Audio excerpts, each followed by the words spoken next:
Hello viewers, আসসালামু আলাইকুম সবাইকে। আশা করি সবাই ভালো আছেন এন্ড আমিও ভালো আছি। এবং উপসংহার চ্যানেলে সবাইকে স্বাগতম। আমি আছি সেভেন সিজির সাথে। তো গাইস, আজকে কিছু কিছু জিনিস নিয়ে আমি কথা বলবো।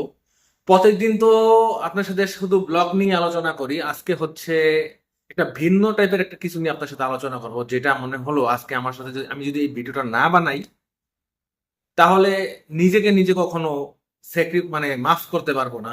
এরকমটা লাগছে আমার কাছে নিজে, দ্যাটস ওয়াই আমি আজকে এই কন্টেন্টটা আপনার জন্য বানাইলাম।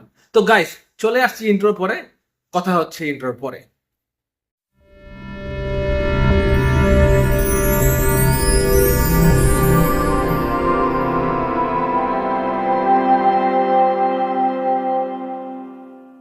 তো গাইস, সবাই কেমন আছেন? আশা করি সবাই ভালোই আছেন। আমিও মোটামুটি অনেক ভালোই আছি। দেশের প্রবাস জীবন ভালোই কাটতেছে, যেরকমটা আশা করেছিলাম তার হাজার গুণে ভালোই আছে আশা করতেছি। সো গাইস, মানে বাংলাদেশে থাকাকালীন সময় যে যে জিনিসগুলো দেখেছিলাম দেশের বাইরে আসার পরে, সেই সেই জিনিসগুলো আমার চোখে দেখতে লাগতেছে। আমি যদি কখনো আপনার টিকটক বা ইউটিউব কন্টেন্ট বা ফেসবুক কন্টেন্ট এইসব টাইপের কিছু যে এন্টার করি, তাহলে দেখা যাচ্ছে কি কিছু কিছু উজবুক পাবলিক, যাদের কথা না বললেই না, আমি সরাসরি তাদেরকে বলছি, জান্নাতুল তোহা, মুস্তাক দিশা, তারপরে আপনার এই কি কি বক্কর চক্কর কতগুলো আছে, মামুন টামুন, লায়লা ঠায়লা, এই সবের অত্যাচারে বাংলাদেশিরা আজকে পুরো অতিষ্ঠ। বাংলাদেশি শুধু না, বিশ্বের অনেক মানুষ তারা অতিষ্ঠ। আমার কিছু ইন্ডিয়ান ফ্রেন্ড আছে, তারা বলতেছে হু ইজ দিস। উত্তরটা তাদেরকে দেওয়ার মতো আমার কাছে কোনো অপশন নাই। তাদের এই অসুস্থ কন্টেন্টের জন্য আজকে দেশের বাইরে পর্যন্ত আমরা ঠাঁই পাচ্ছি না। তো এইসব অসুস্থ কন্টেন্ট ক্রিয়েটরদের বয়কট করুন, ঠিক আছে? এইসব অসুস্থ কন্টেন্ট ক্রিয়েটরদের একদম বয়কট করুন। তাদের সাপোর্ট করতেছেন কারা? তারাও বড় মেন্টাল। আমি আশা করি তারা সবচেয়ে বড় মেন্টাল হচ্ছে তারা তারা এই হিরো আলম থেকে শুরু করে নিয়ে মুস্তাক দিশা পর্যন্ত যারা এদেরকে সাপোর্ট করতেছেন, তারা সবচেয়ে বড় মেন্টাল আমি মনে করি। আর আমাদের মনে হইতেছে এই পাবনা হসপিটালটা, পাবনায় পাগল পাগলাগারদ যে হসপিটালটা আছে, ওটা পাবনা না হয়ে ঢাকাতে সবচেয়ে বড় দরকার ছিল। আর ইভেন বাংলাদেশের কয়েকটা ডিস্ট্রিক্টে এই পাবনা হসপিটালটা সবচেয়ে বড় দরকার ছিল আমার কাছে। আপনাদের কি রাইট আমি সেটা জানি না, কারণ এই উজবুক কন্টেন্ট ক্রিয়েটরদের কারণে, এই যে অ্যালেক্স সৌজার একটা কি করে, কয়দিন পরে মাছ খায় না, কাঁচা খায় না, কি করে, এদের উৎপাতে বাঙালির অতিষ্ঠ। এত গালি গালাজ করে। আরেকটা আছে চকলেট গাল না কি বকচ্চ করার একটা দাঁত না মুলা, সরি একটু আমি রুট হয়ে যাচ্ছি। আমি অতিষ্ঠ হয়ে গেছি তাদের কারণে। এখন আসল কথায় আসি। আসল কথাটা কি জানেন? আমরা বাঙালিরা ন্যায় বিচার করতে কখনো জানি না। আমরা পারি শুধু অসুস্থ মানুষদের সাপোর্ট করতে, সুস্থ মানুষদের কোনো দিন সাপোর্ট করিনি। আর এই জন্য আমাদের বাঙালিদের আজকে অবস্থা এতটাই খারাপ। বিশ্বাস হচ্ছে না? তাহলে এটা দেখেন। এই তাজা প্রাণগুলো কিন্তু আর কোনোদিনও ফিরে আসবে না। তুমি আমারে কি অপারেশনই করাইলে রে আম্মু? আমি তো কোনো কিছুই ভালো দেখতেছি না। আপনার কিসের এত ক্ষমতা? আমার ত্রুটি নেই। আমার সন্তান রে পুরো কুরবানির গরুর মতো জবাইতেছে। সিপার তান্দিলের রান্নারে করতেছি। সিপার তান্দিলের পুরোনা রিপোর্ট গুলি দেখি। আচ্ছা, ভিডিওটা আমি এই পর্যন্ত একটু রাখি। এবার আমার কথা শুনুন। বাংলাদেশের শিক্ষামন্ত্রী, উনি কি এই সব জানোয়ারদের টাকা খাইয়ে সার্টিফিকেট দিয়েছে? আপনারা কোথায়? আপনাদের কি সুস্থ মস্তিষ্ক ঠিক আছে, না বিকৃত হয়ে এই জানোয়ারদের কাছে বিক্রি করে দিয়েছেন? এখন বলবেন তো হ্যাঁ আপনি তো বিদেশ থেকে বড় বড় কথা বলতেছেন। আরে ভাই, আমিও এই সিচুয়েশনের মধ্যে আমিও ছিলাম এক সময়। তবে কখনো টাকা দিয়ে সার্টিফিকেট কিনি নেই। নিজের যোগ্যতায়, নিজের পরিশ্রমে, নিজে আজকে এ পর্যন্ত কারো বাপের কোনো কিচ্ছুতে না। এটা সবাই মাথায় রাখবেন। ইভেন অনেকে আছে যে এই যে দেখেন, কয়দিন আগের একটা কথা বলি, এটা তো নতুন ঘটনা। কয়দিন আগে ওই একটা ছেলে সুন্নতে খতনা করতে গিয়ে ছেলেটাকেই মেরে ফেলছেন। এরকম অহরহ চিকিৎসা খাতে বাংলাদেশের আজকে দুর্নাম। কেন দুর্নাম? চিকিৎসা খাতটাকে ঠিক করতে পারেন না আমাদের প্রধানমন্ত্রী। আমি তাকে দোষ দিব না, প্রধানমন্ত্রীর কোনো দোষ নেই। দোষ হচ্ছে তাদের এই নেতা ফেতা খেতা যত আছে সব জানোয়ারদের কথা। কেন আমাদের এই ডাক্তারের যে সমাজটা সেটা কি ঠিক করা যায় না? আপনারা মেডিকেল টেস্টের নামে যেসব লুটুপুটে খাচ্ছেন দেশের মানুষকে, সেটা আপনাদের কি মনে হচ্ছে এই জীবনে আপনি পার পেয়ে গেলে আখিরা তো আপনি পার পাবেন? এজ এ হিউম্যান বিং আপনার কি এটা মনে হচ্ছে আপনার করা উচিত? একটা গরিব মানুষকে ভাবে লুটে ফুটে খাচ্ছেন, একটা মায়ের বুক খালি করে দিচ্ছেন, একটা ছেলেকে আপনি বাবা হারা করে দিচ্ছেন।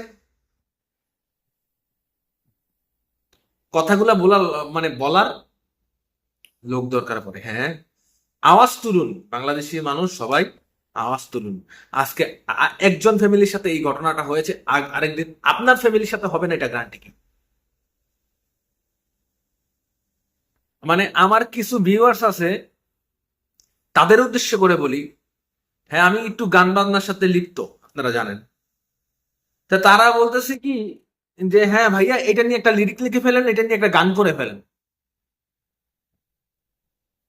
ভিউয়ার্স আপনাকে বলছি, আপনি কি সুস্থ মস্তিষ্ক মানুষ? আপনার কাছে মনে হচ্ছে আপনি সুস্থ মস্তিষ্ক মানুষ? কিছু হলে এটা নিয়ে গান করে ফেলেন। র্যাপার মানে কি তার শুধু সত্য লিখবে, সত্য ফ্ল্যাশ করবে?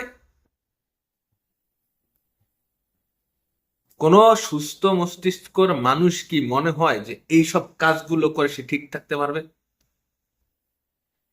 আমাদের কিছু হলেই জেলে ভরে দিচ্ছে, আমাদের কিছু হলে থানায় নিয়ে পিটাচ্ছে, সত্য কথা বলছেন তো গুলি করে খুলি উড়িয়ে দিচ্ছে।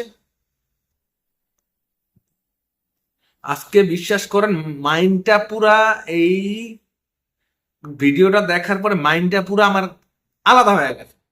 তো বাকি অংশটা কিছুটা আপনাদের দেখাচ্ছি, দেখেন। পাঠানোর পরে উনি বলে যে খুব সম্ভবত নারী লিক হয়ে গেছে। উনি পরের দিনকে 4 তারিখে আইসে আমার মেয়ে নাবির গুড়ার থেকে 3টে পিন বেডে রেখে খুলছে। আমার মেয়ে চিক্কর পাড়াতে উনি আমার মেয়েরে বেয়াদব কইলে এমন একটা ধমক দিছে, আমার মেয়ে সিফাত তানজিলের নাম শুনলেই ভয় পায়। 13 তারিখে আবার রাত্রে হাসপাতালে ভর্তি করা লাগছে। ওনারা আমি ফোনে যখন জানাই, রোগীর অবস্থা শুনে তো বুঝতেছি খারাপ, আপনারা ল্যাবেডে নিয়ে যান, ল্যাবেড ক্যান্সার। আমি ওই মুহূর্তে অ্যাম্বুলেন্স নিয়ে গেছি ল্যাবেডে, অশোক কুমার সরকারের আন্ডারে ভর্তি করছি।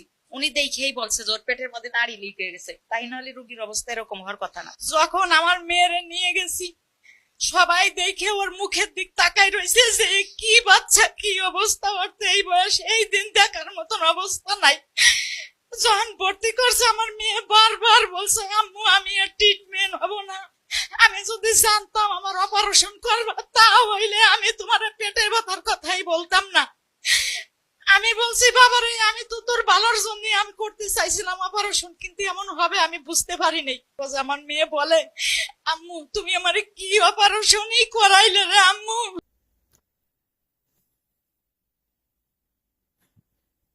তো ভিউয়ার্স, একটা মায়ের বুক খালি করে একটা মানুষ কি কখনো শান্তিতে থাকতে পারবে?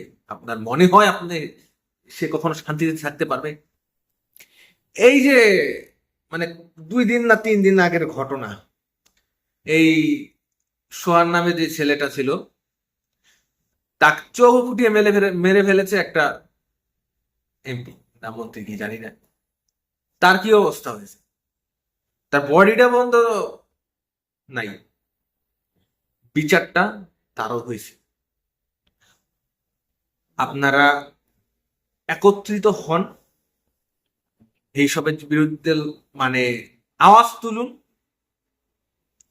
দেখবেন আশা করি ভবিষ্যতে এইসব মায়ের বুক খালি হওয়া অনেক অংশই কমে যাবে। কারণ ডাক্তাররা সাপোর্ট পাচ্ছে, বড় বড় নেতা পেতা খেতাদের, বড় বড় মানুষের সাপোর্ট পাচ্ছে। এখন আপনারা জনগণ যদি একসাথে না হন, কোনোদিন তারা এই সাপোর্ট থেকে বিরত থাকতে পারবে না। মানুষ আজ বিপদগ্রস্ত হয়ে গেছে। বাংলাদেশের এই অবস্থা, এই সিচুয়েশন হয়েছে একমাত্র বাংলাদেশের জনগণের কারণে, কারণ বাংলাদেশের জনগণ আওয়াজ তুলতে পারে না। হ্যাঁ, একজন দুজন আওয়াজ তুলবে বা ওনাদের গুলি করে মেরে ফেলবে, কিন্তু লাখ লাখ মানুষ যখন আওয়াজ তুলবে তাদের তো আর গুলি করে মারতে পারবে না। সো নিজেদের জিম্মা নিজেরা নিতে শিখুন। আমরা ৭১-ও জয়লাভ করেছি, যদি আমাদের সেই স্বাধীনতার মূল্যই না থাকে তাহলে স্বাধীন হয়ে লাভ হলোটা কি আমাদের? তো গাইস, মানে আমার কন্টেন্ট আজকে শুধু এটাই ছিল। আশা করি আপনাদের মাঝে আমি জিনিসটা তুলতে পেরেছি।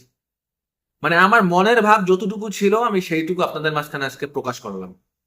আমি শুধু ব্লগার হিসেবে সবার কাছে হয়তো বা টুকটাক সবাই আমাকে চিনেন, কিন্তু অ্যাজ ইউজুয়াল ব্লগারের বাইরে আমি একজন মানুষ। আমারও সেই সব মাইন্ডে আছে যেগুলো আপনারা মাইন্ডে ঘোরে। আমারও সেসবে আওয়াজ তুলতে হয় মাঝে মধ্যে, বা তুলবো ইনশাল্লাহ ভবিষ্যতে। তো সবাই ভালো থাকবেন, সুস্থ থাকবেন, এবং এই জানোয়ারদের বিরুদ্ধে রুখে দাঁড়াবেন।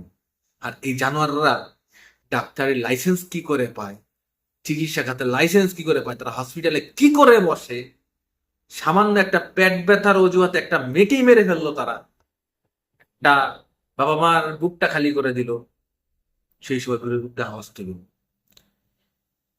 সবাই ভালো থাকবেন, সুস্থ থাকবেন, এবং বেশি বেশি আমার জন্য দোয়া করবেন। বি উইথ উপসংহার, B with Shyamal Siddique. Like, share, subscribe. ধন্যবাদ সবাইকে। পারলে একটু সবাই আওয়াজ তুলুন। আল্লাহ হাফেজ।